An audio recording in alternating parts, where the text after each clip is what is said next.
2011년 새해를 맞이하기에 앞서서 지난 한 해를 조용히 되돌아볼 수 있는 그런 성찰의 시간이 되었으면 좋겠습니다. 우리는 때때로 반성한다 하면서 오히려 다른 사람을 원망하는 것으로 반성을 끝낼 때가 있습니다. 참으로 어리석은 생각이라 하겠습니다. 적어도 오늘만은 누구 때문이라고 핑계하지 맙시다. 나라가 이렇고 사회 여건이 저렇다. 그런 얘기도 오늘만큼은 좀 멈추어야 되겠습니다.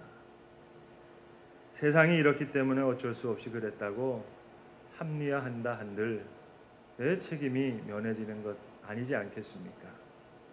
오늘만이라도 겸손한 자세로 자신을 돌아보면서 내가 피해자가 아니라 혹 내가 가해자였을 수도 있겠다 하는 그런 생각을 가지면서 조용히 하나님 앞에서 겸손을 찾고 조용히 진실을 물을 수 있는 그런 시간이 되었으면 좋겠습니다.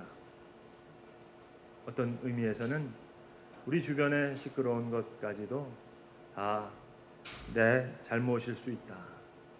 나 때문이라고 이렇게 반성의 폭을 넓힐 수 있다면 더욱 좋겠습니다.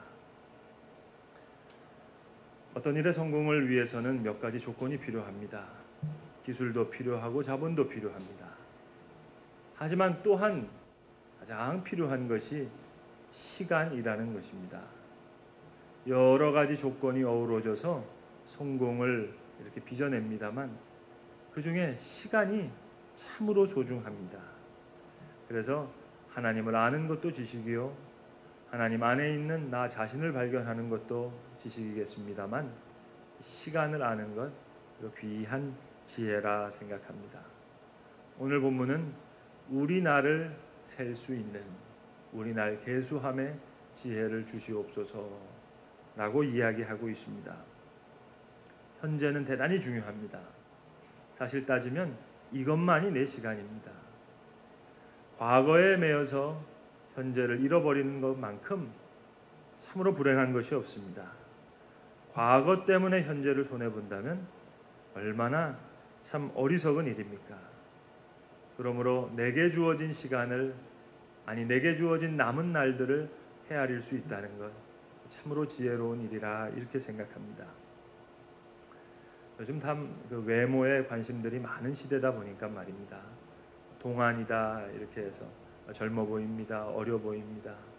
동안, 노안, 심지어는 동안 대회가 있을 만큼 관심이 많습니다. 그러나 여러분 속지 마시기 바랍니다. 말에는 괄호 안에 들어져 있는 숨겨진 의미가 있습니다. 아유, 나이에 비해서 참 젊어 보이시네요. 그러면 여러분 거기에 숨겨진 말은 뭐겠습니까? 많이 늙으셨군요. 그 얘기입니다. 제 생각보다 늙으셨군요. 그거 알아야죠. 그러니까 젊어 보인다, 동안이다 그 말 듣고 난리칠 만큼 그렇게 좋아할 일이 아닌 줄로 압니다. 연세 높으신 분이 항상 젊었던 시절만 생각하고 나이값 못해도 걱정이고, 또 젊은 사람들이 마치 인생을 다 산 것처럼 겉늙어도 문제는 문제입니다.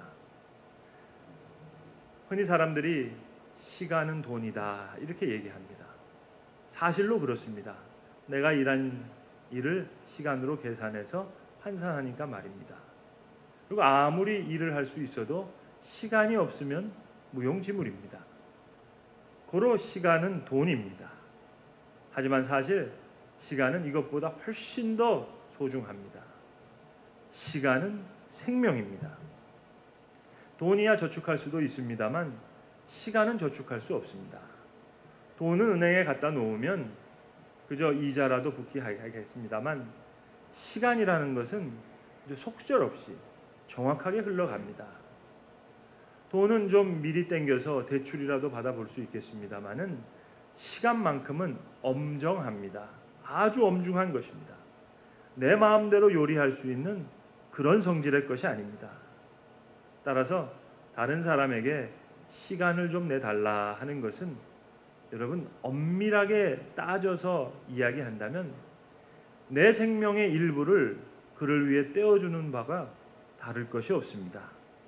시간은 돈이 아니라 생명입니다. 그래서 여러분 시간 약속 잘 지키셔야 됩니다. 약속 시간에 늦으신 것, 그 상대방의 시간 뺏은 거 아닙니다. 좀 과장해서 말씀드리면 상대방의 생명을 뺏은 것입니다. 시간은 돈이 아니라 생명입니다. 그리고 생각하면 이 시간 얼마나 소중한 것입니까? 저는 우리 곽선희 목사님으로부터 이런 재미나는 얘기를 들었습니다. 이 목사님, 왜 연세 많은 목사님의 설교를 길게 하시는지 그 이유를 아시냐고. 글쎄요 목사님, 저는 아직 40대 목사라서 잘 모르겠는데요. 이렇게 말씀드렸더니 그 이유가 다 있다는 거예요. 그래서 두 가지 이유를 들어서 얘기를 해주시더라고요. 첫 번째 이유는 나이가 들면 처음 본인이 한 얘기를 잊어버리신대요. 그래서 앞에 하신 얘기를 까먹으셔가지고 하신 얘기를 또 하고 또 하고 또 하고, 그래서 설교가 길어지신다 그래요. 근데 두 번째 이유는 좀 더 종말론적입니다.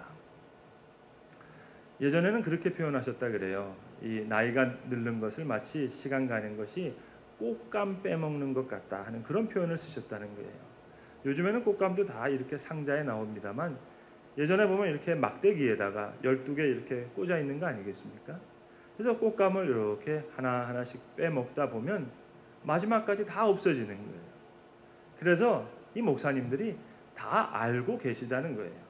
가만 생각해 보면 이제 설교할 기회가 얼마 없으시거든요. 근데 주일날 이렇게 교인들을 보면 이게 너무 예쁜 거예요. 그래서 이 예쁜 얼굴 계속해서 오래 보고 싶으셔가지고 그래서 그거 잡아놓으려고, 그래서 아시면서 설교를 길게 하신다 그러더라고요. 이제 얼마 기회가 없으니까 계속 보고 싶어서 예쁜 얼굴. 자 여러분, 그렇습니다. 아무쪼록 시간은 꽃감 빼먹는 것과 같습니다. 하나님께서 인간에게 제한된 시간을 주셨습니다. 마치 임신한 여성이 해산날이 가까움을 기다리는 것처럼 적어도 우리도 이 한계를 가진 시간에 그 한계를 짐작하고 있습니다.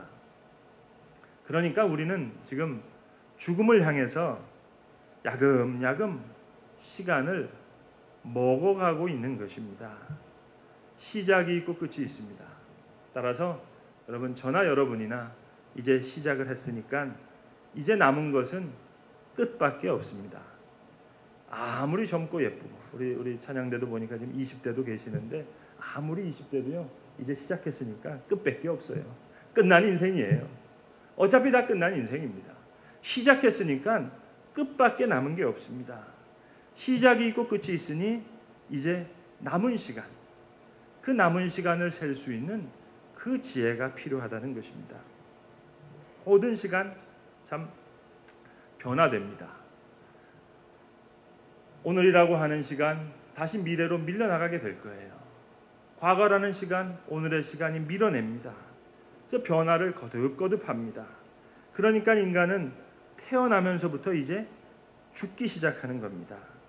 내가 열심히 살거나 게을러서 살거나 상관없이 시간은 지금 그대로 변하고 있습니다. 오늘 본문은 여러분이 잘 아시는 하나님의 사람 모세의 기도입니다. 그가 120년을 살았습니다. 자, 이 기도가 언제 쓰여졌는지는 모르겠습니다만 많은 학자들이 공통적으로 얘기하기를 거의 그의 인생이 끝나는 그 만무리에 지어졌던 시편이 아니겠는가 동의하고 있습니다. 돌아가기 얼마 전에 지금 모세가 고백하는 것입니다. 우리의 연수가 70이요 강건하면 80이라. 80세의 소명을 받았으니까 그 후로 많은 시간이 흘렀습니다. 강건하면 80이지만 더 많은 시간을 은혜로 덤으로 받았어요. 그러면서 그 산날을 뒤돌아보면서 이제 고백하는 것입니다. 살펴보면 모세의 그 인생 참 기구한 인생이었습니다. 태어날 때부터 이집트의 지배하에 있었기 때문에 태어나는 모든 아이들은 죽을 수밖에 없었습니다. 근데 그 누이가 지혜를 내서 자 강가에 버렸습니다만 은혜로 바로의 딸 공주가 모세를 이렇게 구해냅니다. 그리고 바로의 궁정에서 공주의 아들로 40년을 살아갔습니다. 여러분 한번 의미적으로 생각해 보세요. 나일강에 버려질 때 그는 이미 죽은 목숨이었습니다. 그런데 은혜로 구원을 받았습니다. 자, 그렇다면 주어진 시간 은혜로 덤으로 살아가는 인생입니다. 그런가 하면 장성해졌을 때 그가 40세에 애굽 사람을 죽이게 됩니다. 때려 죽인 일이 있었습니다. 자, 사람을 죽였으니 모세는 죽어야 마땅합니다. 만약 그때 애굽 사람한테 잡혔다면 모세는 죽은 목숨입니다. 그러나 도망해서 미디안 광야에서 40년을 더 삽니다. 자, 이것 역시 죽은 목숨인데 은혜로 덤으로 받은 시간입니다. 그리고 이제 살아갑니다. 살 자격이 있어서 살아간 것이 아니라 은혜로 받은 시간을 살아갔습니다. 그리고 그가 80세가 되었을 때 하나님의 거룩한 산 호렙산에서 떨기나무 불꽃 아래에서 하나님으로부터 출애굽의 소명을 받습니다. 너는 내 백성을 애굽으로부터 구원해내라. 80세의 할아버지였습니다. 80세의 할아버지가 이스라엘을 이끕니다. 오늘 모세의 고백이 그런 거 아니겠습니까? 우리의 연수가 70이요 강건하면 80이라도 잘 살아봐도 80이라는 것은 그가 알고 있었습니다. 그런데 80세의 소명을 받았어요. 하나님의 사람으로 40년을 더 삽니다. 자, 그렇다면 이 모든 시간이 은혜가 아니면 무엇이겠습니까? 모세가 지금 그것을 기도하고 있는 겁니다. 그것을 간증하고 있습니다. 모든 시간이 하나님께서 구원하시고 은혜의 역사 속에 나에게 베풀어주는 시간이었다. 지금 그것을 강조하고 있습니다. 그리고 이제 모세는 그 자신의 생을 뒤돌아보면서 자신이 느꼈던 지혜, 이 시간에 대한 통찰을 몇 가지로 지금 고백하고 있습니다. 그 첫 번째가 오늘 본문에 보시는 대로 주께서 사람을 티끌로 돌아가게 하시고 말씀하시기를 너희 인생들은 돌아가라 하셨사오니. 가만히 생각해 보니까 인생을 그렇게 지금 회고하고 있는 겁니다. 참 이 말이 참 좋습니다. 우리 보통 돌아가신다 하셨잖아요. 근데 오늘 성경도 보니까 너희는 티끌이다 돌아가라 하면 돌아갈 것이다. 제가 한번 얼핏 계산을 해보니까 제가 지금까지 장례 설교를 한 것을 세보니까 좋게 100번을 넘게 했더라고요. 그래서 많은 분들을 이렇게 장례를 했습니다.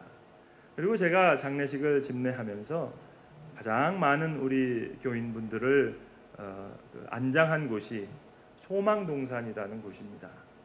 저 경기도 곤지암에 가시면 서울소망교회에서 세운 소망기도원이 있습니다. 그리고 그 소망기도원 제일 끝자락에 이 소망동산이 있습니다. 조그마한 몇 평 안 되는 공간입니다. 그래서 검은 비석, 큰 돌비석을 세워놓고 아무것도 쓰지 않고 성경 한 구절이 적혀 있습니다. 너희는 흑이니 흑으로 돌아갈지라. 제가 아주 여러분들을 거기서 안장을 했는데 심지어는 이제 조상분들 중에서 묘에 이렇게 계시는 분들을 이렇게 다시 발굴해서 태워서 이장해서 안장한 경우도 여러 번 있었습니다. 그렇게 많은 분들을 그렇게 보내게 되는데, 자, 여기서 이렇게 장례를 하게 되면 이제 시신을 화장을 해서 유고를 취분하게 됩니다. 안장 예배를 다 드리고 집례하는 저 목사가 앞장을 쓰고 그 뒤에 유족이 따르고 그리고 조문객들 중에서 원하시는 분들만 이 시신의 유고를 이제 그 소망동산에 이렇게 취분하는 겁니다. 버리는 겁니다. 그때마다 제가 하나의 하는 그 순서가 있습니다. 화장터에서 금방 왔기 때문에요. 그 유골이 아주 뜨겁습니다. 그것을 한 줌을 딱 쥐고 제가 이렇게 외칩니다. 하나님께서 말씀하셨습니다. 너희는 흑이니 흑으로 돌아갈지라. 오늘 그 말씀이 여기서 실현되는 순간입니다. 그리고 취분을 하게 되면 유족이 따라서 취분을 하게 됩니다. 오늘 모세가 그 이야기를 하는 것입니다. 돌아가라. 주께서 사람을 티끌로 돌아가게 하시고, 하나님께서 우리를 티끌로 돌아가라 하시면 돌아가야 합니다. 모세가 지금 시간을 생각하면서 그의 일생을 생각하면서 이것을 깨달았다 하는 겁니다. 두 번째는 시간은 신속히 간다는 겁니다. 오늘 본문에 말씀하기를 신속히 가니 우리가 날아가나이다. 날아갈 듯이 시간이 지나간다는 거예요. 오늘 본문의 말씀 보시면 우리의 생명을 홍수처럼 쓸어버리셨습니다. 홍수처럼 쓸어버린다는 거예요. 눈 깜짝할 사이에 우리의 생명을 거두어 가시는 것이 마치 홍수가 사람을 쓸어가는 것처럼. 그리고 또 모세가 이렇게 고백합니다. 아침에 돋아난 한 폭이 풀과 같이 사라져갑니다. 신속히 떠나간다는 거예요. 풀은 아침에 꽃이 피어 자라다가 저녁에는 시들어 마르나이다. 시간이 이렇게 아주 손살같이 지나가 버린다 얘기하고 있습니다. 전 주변에서 송도 예수만교회 이번에 교회 개척하신 담임 목사님 아주 젊으신 목사님이다 이런 얘기를 주변에 듣습니다. 그런데 저는 미국 장로교회에서 그 안수를 받았기 때문에요. 20대 후반에 총각 시절에 안수를 받았습니다. 그래서 주변에서 젊은 목사 이 얘기를 수없이 들었습니다. 심지어는요 젊은 목사 정도가 아니라 어린 목사다 이런 얘기까지 들었어요. 그래서 제 마음에 작은 소원이지만 그런 소원이 있었습니다. 하나님 좀 빨리 좀 나이 좀 먹게 해주세요. 그 마음이 있었어요. 제가 간절히 기도하진 않았지만 약간의 소원이 있었습니다. 그런데 하나님께서 이렇게 철야기도 한 것까지도 아닌데 작은 소원까지도 들어주셔가지고 벌써 흰머리가 많습니다. 근데 흰머리까지는 괜찮은데요, 머리가 자꾸 빠져요. 시간이 그렇게 갑니다. 주께서는 1000년이 지나간 어제와 같고 밤의 한순간과 같습니다. 옛날 성경에 보시면 밤의 한 경점과 같습니다. 시간의 한 점과 같다는 거예요. 시간이 빨리 신속하게 지나간다는 것 모세가 일생을 통해서 깨닫게 되었습니다. 그리고 이제 마지막으로 세 번째, 이것은 좀 가슴 아픈 고백입니다. 자랑할 것이 없고 내 생이 수고와 슬픔뿐이었다고 모세가 고백하고 있습니다. 지금 뒤돌아보면서 하는 얘기예요. 자랑보다는 고통스러운 시간이 더 많이 있었다는 겁니다. 하나님 앞에 은혜롭고 간증하고 감격스럽고 찬송하고 영광 돌리는 시간이 있었습니다만 그것은 잠깐이었고 죄짓고 진노 가운데 분노 가운데 고생했던 시간이 더 많았다는 거예요. 자신의 삶도 그랬고 또 출애굽한 이스라엘의 민족의 삶도 그랬다는 겁니다. 아마 그 출애굽한 이후에 하나님 앞에 반역하고 그 모든 것을 생각하면서 오늘 고백하는 것 같아요. 그래서 하시는 말씀이 우리의 모든 날이 주의 분노 중에 지나가며 우리의 평생이 순식간에 다하였나이다. 9절의 말씀입니다. 징계와 후회로서 평생을 다 보낸 것 같다는 그런 고백입니다. 좀 더 구체적으로 말씀드리면 하나님께서 은혜를 베풀어 주실 때, 덤으로 생명과 같은 시간을 주셨을 때에 좀 더 영광 돌리고 좀 더 찬양하며 살아가겠노라고 시간을 주셨는데 그렇게 보낸 시간은 지극히 적었고 그릇되게 보내서 많이 매맞고 많이 진노 가운데 분노 중에 시간이 보내졌다는 거예요. 우리의 모든 날이 주의 분노 중에 지나가며 우리의 평생이 순식간에 다하였나이다. 자, 이제 돌이켜 하나님의 뜻에 합한 일을 하고 싶지만 시간이 다 가버렸다는 겁니다. 어느 사이에 120년 가까이 지나갔습니다. 그래서 모세는 느보산에서 가나안 땅을 바라보면서 가나안 땅에 들어가지 못하고 느보산에서 죽게 되었습니다. 그래서 그는 자신을 향해서, 아니 자신의 후손을 향해서 오늘 이렇게 외치고 있는 것입니다. 주여 우리에게 우리 날 계수함을 가르치사 우리에게 지혜로운 마음을 주소서. 그것입니다. 저는 대학 시절에 신학을 공부했습니다만 철학 공부를 사실 더 많이 했습니다. 그래서 철학과 과목도 많이 공부하고 그랬었는데 대학 시절에 제가 읽은 책 중 하나가 독일 철학자 중에 하이데거라고 하는 철학자가 쓴 존재와 시간이라는 책이었습니다. 독일어로는 Sein und Zeit라고 하는 책인데요. 존재와 시간. 근데 독일 사람들이 이 책을 놓고 그런 농담을 한다 그래요. 이 Sein und Zeit. 이 책은 언제 독일어 번역본이 나오냐.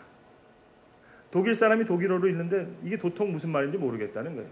그래서 왜 Sein und Zeit에 대한 독일어 번역본은 왜 아직 안 나오냐. 이렇게 얘기할 만큼 책이 어렵다고 알려진 그런 책입니다. 근데 여러분, 책이 아무리 어렵다 하더라도요, 쓴 사람을 이해하면 그 책은 쉽습니다. 쓴 사람의 생애, 그 쓴 사람의 생각, 그거 이해하면 책은 쉽습니다. 이 하이데거가 어떤 사람이냐? 목사님 되려고 한 사람이었거든요. 집안이 아주 찢어지게 가난했습니다. 근데 너무 머리가 뛰어나니까 주변에서 이 사람은 꼭 공부시켜야 된다. 그래서 장학금을 다 모아서 이 하이데거를 공부시켰습니다. 조건은 오직 하나. 당신 공부 다 한 후에 훌륭한 교회를 섬기는 목사님이 되십시오. 그렇게 하면서 사람들이 공부를 시켰어요. 근데 몸이 너무 아팠습니다. 몸이 너무 약했어요. 그래서 그 건강 가지고는 도대체가 목회를 할 수가 없었습니다. 그래서 공부를 다 마치고도 철학자로 살 수밖에 없었습니다. 자, 그렇다면 그의 책은요, 한편의 설교다. 이렇게 이해하셔야 됩니다. 존재와 시간, 별 얘기 아닙니다. 모든 존재는 시간성 안에서 이해돼야 된다. 여러분, 너무 뻔한 얘기 아니에요? 이거 모르는 사람이 어디 있겠어요? 여기도 철학 공부하신 분들이 있지만 원래 철학이 그런 거예요. 자, 왜 모든 존재가 시간성 안에 있다? 이게 왜 그렇게 중요하느냐? 근데 철학사에서는 이게 중요합니다. 왜냐? 하이데거 이전에서는 존재를 어떻게 따졌느냐? 형이상학을 이야기할 때 이데아다, 절대 정신이다, 순수 이성이다. 마치 무한한 존재, 무한한 개념, 무한한 사상, 그것을 공부했다는 거예요. 그것만 생각했는데 이제 Sein to Zeit, 모든 존재는 이데아, 순수 이성, 절대 정신, 그런 거 없다는 거예요. 시간성 안에서 이해돼야 된다. 그래서 이 하이데거의 이 책이 철학사에서 아주 중요한 책이 됩니다. 자, 사람들은 어렵다고 얘기하지만 제 눈에는 너무 쉽습니다. 한편의 설교예요. 자, 하이데거가 얘기하는 거 이겁니다. 첫 번째, 아무도 나의 죽음을 대신해 줄 수 없다. 두 번째, 죽음은 남이 당하는 것이 아니라 내가 당하는 것이다. 세 번째, 아무도 죽음을 먼저 경험할 수는 없다. 네 번째, 죽는 것은 확실하다. 다섯 번째, 근데 언제 죽는지는 모른다. Sein und Zeit, 모든 존재가 시간 속에 있어요. 개념도, 형이상학도, 이데아도, 절대정신도, 순수이성도 다 시간성에 있다는 거예요. 사랑하는 성도 여러분, 이제 우리는 올 한 해 우리의 시간을 점검할 시점에 와 있습니다. 지나간 일생을 되돌아보아야 하겠습니다만 일단 우선 지난 한 해를 한번 뒤돌아보았으면 합니다. 지난 1년 어떻게 보내셨습니까? 하나님 앞에 자랑할 것이 있느냐 하는 조용한 질문입니다. 어쩌면 또 오늘 모세의 고백과 같이 또 한 번 주의 진노 속에서 시간을 낭비하지는 않았는지 두렵습니다. 하나님께서 주신 이 시간, 생명과 같은 이 귀한 시간을 잘 받아 가꾸는 청지기의 삶으로 살았는지, 소중히 아꼈는지 스스로 물어봐야 되겠습니다. 이제 중요한 것은 우리의 남은 시간일 것입니다. 지난 날을 뉘우치며 교훈으로 삼아야 할 것도 많지만 여러분, 지난 날에 매여서도 안 되겠습니다. 자, 그것 때문에 오늘을 그르치거나 미래를 바라보지 못한다면 참으로 어리석은 일입니다. 남은 때를 소중히 여기고 이제 남은 시간을 계수할 수 있는 그 지혜가 있어야 되겠습니다. 전 요즘 가끔 삼성 암센터에 투병하고 있는 40대 후반에 있는 목사님을 자주 방문합니다. 초등학교 때부터 같은 교회에서 자라서 이제 인도 선교사로 가기 위해서 서울 영락교회에서 파송까지 다 받으셨던 목사님인데 암 판정을 받았습니다. 저보다 키가 훨씬 크고 건강한 분이셨는데 이제 몸이 바짝 말라서 45kg도 채 나가지 않는 그런 목사님이 됐습니다. 이제 병원에 있고 보니 생각이 바뀌더라는 겁니다. 이제 남은 시간을 어떻게 끝낼 것인가 생각할 수밖에 없다고 그 목사님이 이야기합니다. 그렇습니다. 끝이 있음을 알고 이제 어떻게 마감해야 되는가 하는 것을 아는 것이 지혜입니다. 생명과 같은 소중한 시간을 이제 아름답게 가꾸어 나가야 되겠습니다. 모세의 기도가 우리의 기도가 되어야 되겠습니다. 우리나라의 계수함을 가르치사 우리에게 지혜로운 마음을 주소서. 지혜로운 자의 지혜로운 남은 시간이 되기를 간절히 소망합니다. 기도하겠습니다. 아버지 하나님, 여기에 주의 귀한 자녀들이 있습니다. 1년 동안 살아온 생을 다시 한번 마음에 새기며 이제 새로운 한 해를 맞고자 합니다. 세상은 나름대로 우리를 평가하고 있습니다만 사람의 이목과 평판에 내가 흔들리지 않게 하시고, 사람이야 뭐라 하든 하나님께서 보실 때 주님께서 인정하시는 그런 착함과 지혜와 진실이 있는 결산을 하게 하시옵소서. 또한 생의 마지막이 있는 그 결산의 시간을 향해서 우리의 생을 정비하게 하시고, 주신 생명과 같은 시간 생명처럼 잘 받아 가꾸는 귀한 청지기로 살아가게 하여 주시옵소서. 예수님의 이름으로 기도하옵나이다. 아멘.